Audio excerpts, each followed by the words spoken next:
Okay 23,300 தென் 23,250 ஓகேங்களா.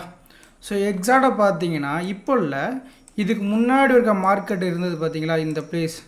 So இங்கே இருந்து இப்போவே பார்த்தீங்கன்னா இந்த பிளேஸ் ரொம்ப ஸ்ட்ராங்காக வந்து ஒரு புல் பேக் கொடுத்துட்டே இருக்குது மார்க்கெட்டுக்கு. ஸோ இதுக்கு கீழே மார்க்கெட் என்ன பண்ண மாட்டேங்கன்னா விட மாட்டேங்காங்க ஓகேங்களா.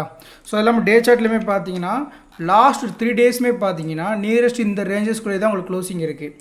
அப்போது இந்த பர்டிகுலர் பிளேஸில் இருந்து மார்க்கெட் கண்டிப்பாக ஒரு ஒன் சைட் மூமெண்டம் கொடுக்கறதுக்கான சான்சஸ் இருக்குங்க. நோட் பண்ணி வைங்க எல்லாருமே. இதை கண்டிப்பாக இந்த பர்டிகுலர் பாயிண்ட்லேருந்து ஒரு ஒன் சைடு மூமெண்டம் கொடுக்கறதுக்கான சான்சஸ் 323,650 இந்த ரேஞ்சஸ்குள்ளே இருந்துச்சுன்னா பெரிய ஆப்பர்ச்சுனிட்டி கிடைக்காது. ஒருவேளை இந்த ரேஞ்சஸ்க்கு மேலே போச்சுன்னா அடுத்து 350 பிரேக் பண்ணணும், அடுத்து மினிமம் ரேஞ்ச் போகணும், அதுக்கப்புறம் தான் அங்கே மேலே போகிறதுக்கான சான்சஸ் இருக்குது ஓகேங்களா. அட் சேம் டைம் 23,300 அந்த 23,250 ரேஞ்சஸ் கீழே மார்க்கெட் இருந்துச்சுன்னா எக்ஸாக்டாக மினிமம் ரேஞ்ச் ஃபஸ்ட் டார்கெட் வரும். ஏன்னா 80% மினிமம் ரேஞ்சுக்குள்ள தான் இருக்கும். ஒன்ஸ்